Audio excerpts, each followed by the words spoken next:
Hello everyone, this is Ram Bishnoi and today we are going to discuss class 10th SST Social Science worksheet number 31। ये हमारी 21 सितंबर 2021 की worksheet रहेगी। आज की इस इजी वर्कशीट में हम हिस्ट्री का first chapter nationalism in Europe को कंटिन्यू करेंगे और बात करेंगे नेशनलिज्म इन यूरोप आफ्टर 1848।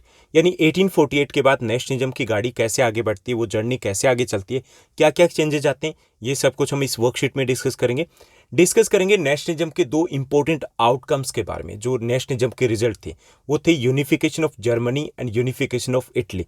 दोनों में क्या सिमिलरिटीज थी, क्या डिफरेंसेस थे, ये प्रोसेस कितनी लंबी थी और कौन से मेन इवेंट्स हुए थे, ये भी हम इसी वर्कशीट में डिस्कस करेंगे। और डिस्कस करेंगे इटली के यूनिफिकेशन में इंपॉर्टेंट रोल प्ले करने वाले कावूर और गेरिबाल्डी के बारे में। आज की जो हमारी वर्कशीट रहेगी वो इस चैप्टर की सबसे इंपॉर्टेंट वर्कशीट रहने वाली है। Let's begin. चलिए शुरुआत करते हैं हम आज की इस वर्कशीट की। सबसे पहले हमें समझना नेशनलिज्म टर्म को, जो बहुत अच्छे से हम समझ चुके हैं लास्ट 3 वर्कशीट में। नेशनलिज्म मीन्स देश के प्रति जो प्यार है, प्रेम है, लगाव है, जो अपनेपन का भाव है, जो हम सभी में जो एकता का भाव है, वो नेशनलिज्म है। हिंदी में इसको हम राष्ट्रवाद कहेंगे।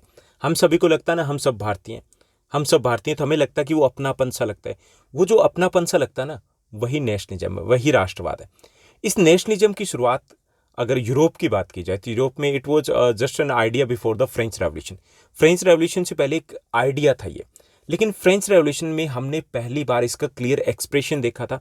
यानी प्रैक्टिकली वे से हमने देखा था कि जो एक कॉमन कल्चर के कारण, कॉमन लैंग्वेज के कारण लोग एक साथ आ गए थे to form a nation state France को बनाने के लिए। और उसके बाद उस जो नेशनलिज्म की फीलिंग को और ज़्यादा स्ट्रॉन्ग किया गया था आफ्टर द फ्रेंच रेवोल्यूशन, क्योंकि उन्होंने एक नेशनल फ्लैग डिक्लेयर कर दिया था। French was declared as a national language. Common एक कह सकते हैं यूनिफॉर्म एडमिनिस्ट्रेटिव सिस्टम है, उसको अडॉप्ट किया था। तो ऐसी कुछ चीज़ें थी जिसके कारण नेशनलिज्म है वो फ्रांस में एक अलग तरीके का एग्जाम्पल सेट करता है। एंड आफ्टर द फ्रांस ये पूरे यूरोप में पॉपुलराइज हो जाता है और इसको बूस्टर मिलता है नेपोलियनिक एरा में। जो 1804 का नेपोलियनिक कोड या सिविल कोड था, उसमें uniform currency, uniform tax system, उनको अडॉप्ट किया जाता है। और ये जो मेजर्स थे ये इस आइडिया को और ज़्यादा पॉपुलराइज करते हैं, लोगों को आपस में जोड़ते हैं on the basis of the common culture, common history या फिर ज्योग्राफिकल एरिया था उसके बेस पर। ओके, लेकिन ऐसा नहीं कि ये नेशनलिज्म की गाड़ी सरपट दौड़ती है। उसमें 2 ब्रेकर आते हैं। पहला ब्रेकर वीना कांग्रेस थी। After the defeat of the Napoleon in Waterloo battle in 1815 के बाद वीना कांग्रेस होती है। अब वीना कांग्रेस ने जो पहले का कंजर्वेटिव सिस्टम था उसको रिस्टोर कर दिया, यानी नेशनलिज्म की गाड़ी के ऊपर ब्रेक लगा दिया।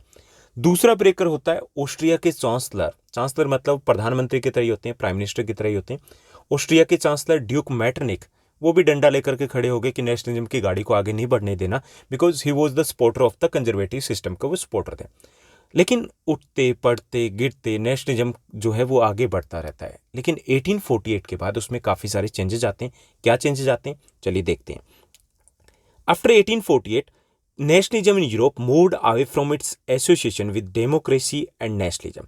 यानी 1848 के बाद जो नेशनलिज्म है उसमें कई सारे चेंज आते हैं। उनमें से इंपॉर्टेंट चेंज है ये डेमोक्रेसी से दूर चला जाता है। नेशनलिज्म की जो शुरुआती फीलिंग थी उससे दूर चला जाता है, क्योंकि शुरुआत में नेशनलिज्म का मतलब था to bring the people together to form a nation state. यानी नेशन स्टेट बनाने के लिए लोगों को एक साथ जोड़ना था, कॉमन कल्चर के बेस पे, हिस्ट्री के बेस पे, कॉमन लैंग्वेज के बेस पे, कॉमन ज्योग्राफिकल एरिया के बेस पे उनको जोड़ना था। किससे? देश से जोड़ना था। बस यही नेशनलिज्म था। एंड एक एम था कि जो ऑटोक्रेसी है उसकी बजाय डेमोक्रेसी को लेकर के आना, ताकि लोगों को ज़्यादा से ज़्यादा राइट्स मिले। तो ये बेसिक जो वैल्यूज़ थी डेमोक्रेसी, उससे वो दूर हो जाता है नेशनलिज्म। कैसे दूर होता है कि now the nationalist sentiments were often mobilised by the conservatives for promoting state power. अब क्या किया कि नेशनलिज्म है वो रेडिकल नेशनलिज्म में चेंज हो जाता है। Now the nationalism after 1848 nationalism turned into as a radical nationalism. Radical nationalism को हिंदी में कहेंगे उग्र राष्ट्रवाद। यानी अब नेशनलिज्म का मतलब ये नहीं रहा कि अपना देश बनाना, उसका मतलब था दूसरे देश से हमारा देश, हमारी जो कंट्री है वो ज़्यादा पावरफुल होनी चाहिए। हमारे जो कोठी है ना, दूसरे की पड़ोसी की कोठी से ऊंची होनी चाहिए। अब ये रेस शुरू हो जाए तो पता ही है क्या होगा, कंपटीशन शुरू होगा। तो यहाँ पे after 1848 the nationalism was turn into the radical nationalism में चेंज हो गया। एंड नाउ जो कॉलोनियलिज्म या जो वॉर है, it was considered as a part of the nationalism. अब जो कॉलोनियलिज्म क्या है कि दूसरे देशों पे कब्जा करना, वॉर, युद्ध है, उसको नेशनलिज्म का एक इम्पोर्टेंट पार्ट मान लिया गया। ये बड़ा चेंज आया, यानी कि अब ये समझ लिया गया कि देश को अगर पावरफुल बनाना है तो अटैक करना पड़ेगा, कब्जा करना पड़ेगा। As India was the colony of the Britain, हम ब्रिटेन की कॉलोनी थे ना, किसके लिए? इकोनॉमिक गेन के लिए हमें कॉलोनी बनाया गया था। So colonialism and war was considered as a part of the nationalism after 1848। तीसरा बड़ा चेंज आया था कि now they focused, they emphasis on autocracy, on dictatorship instead of democracy. अब जो फोकस था वो डेमोक्रेसी के बजाय ऑटोक्रेसी या फिर डिक्टेटरशिप के ऊपर ज्यादा हो गया था। ओके, तो ये तीन बड़े चेंज आए थे। It means that nationalism in Europe moved away from its basic values after 1848 के बाद। अपनी जो बेसिक वैल्यूज थी, डेमोक्रेसी, नेशनलिज्म, उससे कहीं दूर चला गया था। Though the middle class German tried to unite the different regions of the German Confederation in 1848, it was repressed by the combined forces of the monarchy and the military. यानी कि यहाँ पर हालांकि ये सब कुछ चेंज तो आ रहे थे, लेकिन जर्मनी के यूनिफिकेशन के लिए जो मिडिल क्लास है वो एक अटेम्प्ट करते हैं। That was the first attempt for the unification of the Germany in 1848। 1848 में एक फ्रैंकफर्ट पार्लियामेंट होती है। ओके, फ्रैंकफर्ट पार्लियामेंट ऑर्गेनाइज की जाती है। उसमें जो जर्मन कन्फेडरेशन थे, यानी कि जर्मनी में उस वक्त मोर देन 500 के आसपास छोटे छोटे टुकड़े बंटे हुए थे, उनके रिप्रेजेंटेटिव वो इकट्ठे होते हैं। ओके, और एक रेवोल्यूशन को पास करते हैं, और उस रेवोल्यूशन के तहत जर्मनी का यूनिफिकेशन वो कंप्लीट कर देते हैं। उस रेवोल्यूशन के तहत जो भी रेजोल्यूशन है, रेजोल्यूशन के तहत, ठीक, उस रेजोल्यूशन में एक ये भी पास किया जाता है कि जो पर्शिया के एम्परर है वो जर्मनी के एम्परर होंगे। लेकिन यहाँ पर इस जो रेवोल्यूशन थी, एक तरीके से जो फर्स्ट अटेम्प्ट था for the unification of Germany, it was repressed by the combined forces of the monarchy and the military. दोनों मिलकर के इसको दबा देते हैं, क्योंकि जो पर्शिया के उस वक्त जो मोनार्क होते हैं, जो किंग होते हैं, रूलर होते हैं, वो इस ऑफर को डिनाई कर देते हैं कि नहीं, मुझे नहीं बनना। तो इस तरीके से ये पहला जो अनसक्सेसफुल अटेम्प्ट होता है जर्मनी की यूनिफिकेशन के लिए। हालांकि ये अनसक्सेसफुल होता है, लेकिन एक तरीके से इंस्पायर किया था कि स्टिल जो नेशन स्टेट है उसकी तरफ लोग आगे बढ़ रहे हैं, स्टिल कि लोग हैं वो नेशन स्टेट चाहते हैं। ओके, जैसे हमारे लिए 1857 की रिवोल्ट थी, इट वाज अनसक्सेसफुल अटेम्प्ट था ब्रिटिश गवर्नमेंट के खिलाफ, लेकिन इंस्पायर तो किया ना हमें कि जो भी गलतियां की वो हमें रिपीट नहीं करनी, लेकिन एक दिन हम अंग्रेजों को निकाल देंगे, निकाल के रहे। तो सेम वे में इन 1848 जो मिडिल क्लास है, they tried to unite the Germany, although that was the unsuccessful attempt, but that inspired the people later on। बाकी लोगों को बाद में इंस्पायर भी किया था। From then on, Persia took on the leadership of the movement of national unification। उसके बाद जो पर्शिया है वो नेशनल यूनिफिकेशन की इस मूवमेंट को लेड करता। अब ये पर्शिया कहाँ से आ गया? जर्मनी है वो 500 प्लस छोटे छोटे टुकड़ों में बंटा हुआ था, ठीक। उनमें से सबसे पावरफुल, सबसे बड़ा इंपॉर्टेंट जो पार्ट था वो था पर्शिया, ठीक। तो वो बाद में जर्मनी की यूनिफिकेशन के लिए पर्शिया है वो आगे बढ़ता है और उस पूरी प्रोसेस को लेड करता है, ठीक। तो ये था कि क्या क्या चेंज आए थे 1848 के बाद। तीन बड़े चेंज आए थे। फर्स्ट जो चेंज आया था कि अब जो नेशनलिज्म था that turn into a radical nationalism में चेंज हो गया था।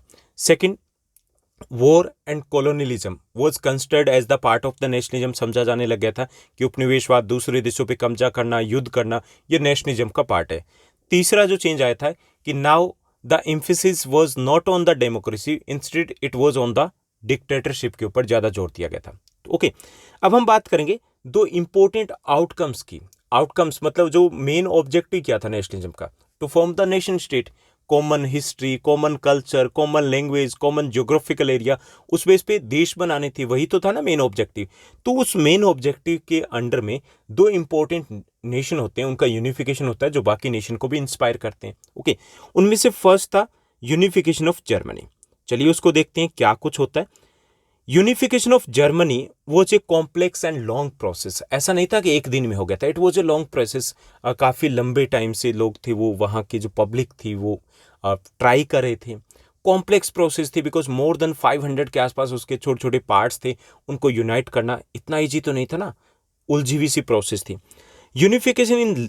Unification was completed under the leadership of Persia. Germany का यूनिफिकेशन है वो पर्शिया के लीडरशिप में कंप्लीट किया जाता है। The chief minister of Persia, Otto von Bismarck, played the key role. He was the architect of the German unification। यानी सबसे इंपॉर्टेंट रोल था वो बिस्मार्क का रहा था, उसे जर्मनी के इस यूनिफिकेशन का आर्किटेक्ट भी कहा जाता है। For the unification of Germany he adopted the policy of blood and iron. Germany की यूनिफिकेशन के लिए उसने रक्त और लौह की एक नीति अपनाई थी। उसका मतलब ये था कि जर्मनी का यूनिफिकेशन है वो प्यार से नहीं हो सकता, उसके लिए तलवार उठानी होगी, उसके लिए युद्ध करने होंगे। सो उस पॉलिसी को नाम दिया गया था आयरन ब्लड की पॉलिसी। किसने अपनाई थी? ये ओटोमन बिस्मार्क ने बनाई थी। Okay, 3 wars over the 7 years with Austria, Denmark and France ended in the Persian victory and completed the process of unification। और जर्मनी की यूनिफिकेशन के लिए 7 ईयर्स में, over the 7 years 3 wars were fort against the, किसके खिलाफ लड़े गए थे? Austria, Denmark and France, and ended in the Persian victory, और तीनों में पर्शिया की जीत होती है।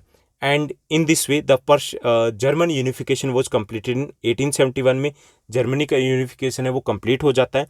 And Persian king Kaiser William first was proclaimed as German emperor, उनको जर्मनी का सम्राट डिक्लेयर कर दिया जाता है। तो ये था जर्मन यूनिफिकेशन। ठीक, कैसे राइट करोगे? The unification of Germany was a long and complex process, पहली चीज। And first attempt of the German unification was made by the Frankfurt parliament, although it was unsuccessful attempt. After that Persia led the entire process of German unification की पूरी process को Persia lead करते हैं। And in this process Persia's prime minister Bismarck played the key role and he is known as the architect of German unification के architect उनको कहा जाता है। And he adopted the policy of iron blood की policy को उन्होंने adopt किया था for that one. And for the unification of Germany 3 wars were fought over the 7 years against the Austria, Denmark and France, and all the wars ended in the Persian victory. Finally, the German unification was completed in 1871 and Persian king है Kaiser William first है, उनको वहाँ का king emperor है वो declare कर दिया जाता है। उसके बाद a new state placed a strong emphasis on modernizing the currency, banking, legal and judicial system in Germany।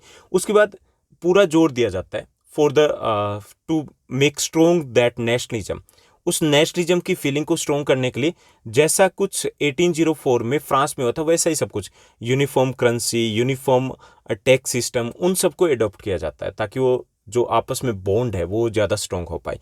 तो ये था जर्मन यूनिफिकेशन की प्रोसेस कैसे कंप्लीट होती है। अब हम बात करेंगे यूनिफिकेशन ऑफ इटली की। इटली का जो यूनिफिकेशन था it was also a long and complex process. ये भी एक लंबी प्रोसेस थी, इजी नहीं था, और कॉम्प्लेक्स प्रोसेस ये भी थी। Earlier initially Italy was divided into the 7 states. शुरुआत में इटली 7 स्टेट्स में डिवाइडेड था।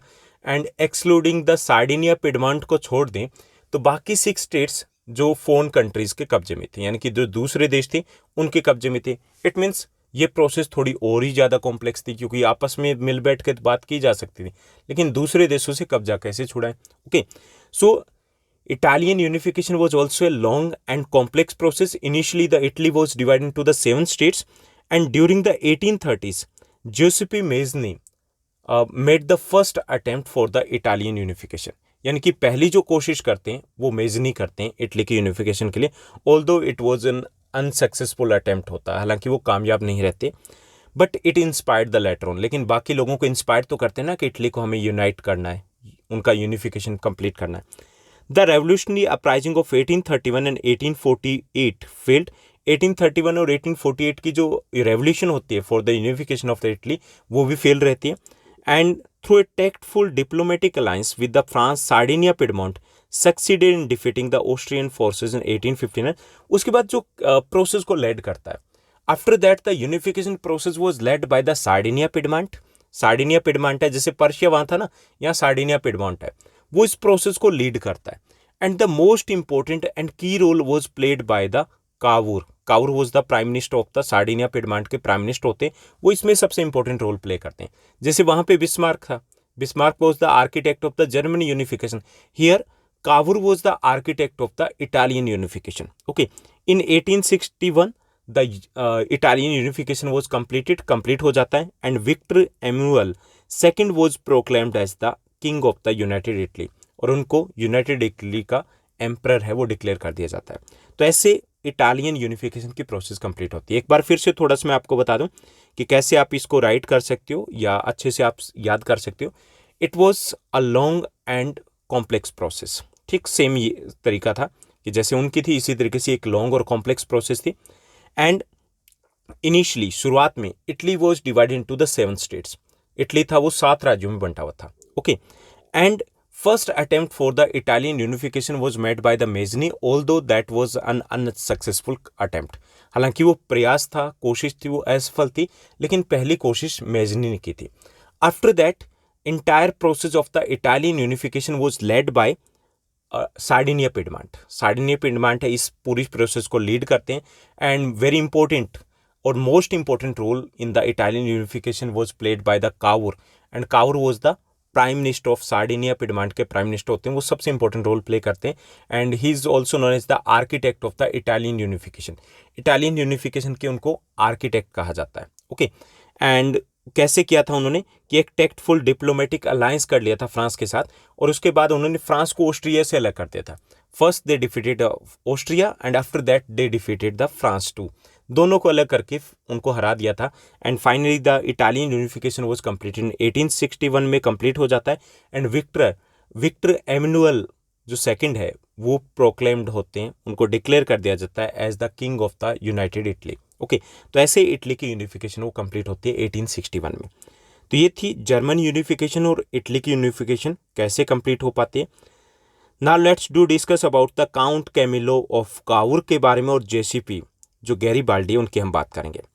Count Camillo of Cavour, he was the chief minister और the prime minister of Sardinia Piedmont के चीफ मिनिस्टर कह लीजिए या फिर ये प्राइम मिनिस्टर थे, यानी कि दोनों ही टर्म है यूज की जाती है, ये उनके मेन हेड मिनिस्टर थे। ठीक, और he led the movement to unify the regions of the Italy, though he was neither of revolutionary or nor a democrat।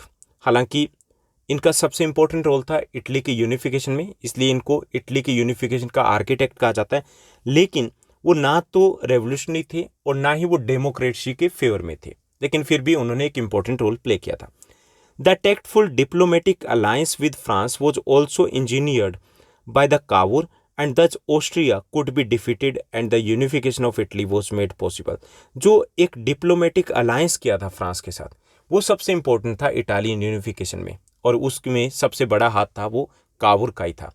पहले उन्होंने ऑस्ट्रिया को हराया 1859 में, उसके बाद 1861 में उन्होंने फ्रांस को हरा दिया। दोनों को अलग अलग करके हराना इनके लिए आसान रहा था, and in this way the Italian unification was completed in 1861, and most importantly the most important key role was played by the Kanwar.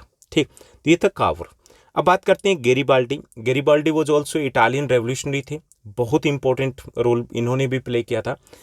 He was not a part of the regular troops, regular जो उनकी army थी उसके part नहीं थे। ही led the armed volunteers for the unification of Italy. हालांकि उन्होंने जो armed volunteers थे, यानी कि अपनी ही सेना बना ली थी, जिसमें वॉलेंटियर्स थे, जैसे फार्मर्स थे, पीजेंट्स थे, लेबरर्स थे, आर्टिसंस थे, वो उसमें इंक्लूड किए थे, और रेड शर्ट आर्मी बनाई थी। ठीक, हिंदी में लाल कुर्ती आर्मी बोलते हैं। तो he led the armed volunteers for the unification of Italy in 1860s। He along with the armed volunteers marched into the south Italy and the kingdom of two Sicilies and succeeded in winning the support of the local peasants in order to drive out the Spanish rulers। यानी उस 1860 में ही march to out the south Italy की तरफ वो march करते हैं। वहाँ पर टू सिसिलीज और साउथ जो इटली थी उसके ऊपर स्पेनिश रूलर्स का कब्जा था। With the support of the local peasants का उन्हें सपोर्ट मिलता है, and he succeeded in defeating those Spanish rulers को हराने में कामयाब हो जाता है। He handed over the control of southern Italy and the Sicily to King Emmanuel II, and thus unification of Italy could be made possible। और उन्हीं के कारण इटली का यूनिफिकेशन कंप्लीट हो पाता है, यानी कि साउथ इटली और सिसली है उसको हैंड ओवर कर दिया जाता है, किसको? विक्टर एमैनुअल का जो सेकंड है उनको। ओके, तो ये था जो गैरीबाल्डी है उनका इंपॉर्टेंट रोल, यानी कि वो भी एक रेवोल्यूशनरी थे, and he led the red shirt army जो कि एक वॉलंटियर्स की आर्मी थी, and he defeated the Spanish rulers to take control over the south Italy and the Sicily state. Okay, तो ये थी हमारी आज की वर्कशीट, उसका कंटेंट, जिसमें हमने समझा कि कैसे जर्मनी का यूनिफिकेशन होता है, कैसे इटली का यूनिफिकेशन होता है, कावुर का क्या रोल होता है और गैरीबाल्डी का क्या रोल होता है। Now let's move to the second segment of the worksheet, और यहाँ पर हमें 4 इजी क्वेश्चंस दिए गए। यहाँ से आप थोड़ा और अच्छे तरीके से समझ पाओगे इटली और जर्मनी की यूनिफिकेशन को। यहाँ पे फर्स्ट हमारा क्वेश्चन दिया गया, right a short note on the unification of Italy. Italy के यूनिफिकेशन के बारे में बताना कि ये प्रोसेस कैसे कंप्लीट होती है। Okay, the main features of the Italy की यूनिफिकेशन के मेन फीचर्स क्या थे? It was a long and complex process. First जो मेन फीचर था कि एक लंबी और कॉम्प्लेक्स, जटिल, उलझी हुई प्रोसेस थी। Initially Italy was divided into the 7 parts. शुरुआत में इटली थी वो 7 पार्ट्स में डिवाइडेड था। The first attempt of the Italian unification was made bye Mazzini. पहली जो कोशिश करते हैं इटालियन यूनिफिकेशन के, it was made by the Mazzini which was unsuccessful, जो कि अनसक्सेसफुल रहता है, लेकिन इंस्पायर किया था लोगों को। The prime minister of Piedmont Sardinia played a key role in the unification of Italy. जो सार्डिनिया पिडमांट के prime minister Cavour played the key role in the Italian unification and he is also known as the architect of the Italian unification के architect भी उनको कहा जाता है। Finally, after the defeat of Austria and France in 1861, यानी कि Austria और France की डिफीट के बाद in 1861 the unification of Italy was completed and Victor Emmanuel II was proclaimed as the emperor of the Italy। उनको Italy का emperor declare कर दिया जाता है। तो ये आप 5 इजी पॉइंट्स में बता सकते हो कि इटली का यूनिफिकेशन कैसे कंप्लीट हुआ था। Now let's move to the next question. Second हमारा क्वेश्चन रहेगा इस वर्कशीट का, who became the German emperor after unification. Unification के बाद जर्मनी के एम्परर कौन बनते हैं, सम्राट राजा कौन बनते हैं? Kaiser William first become the emperor of Germany after unification. Unification के बाद केसर विलियम फर्स्ट है वो जर्मनी के सम्राट या किंग या रूलर बनते हैं।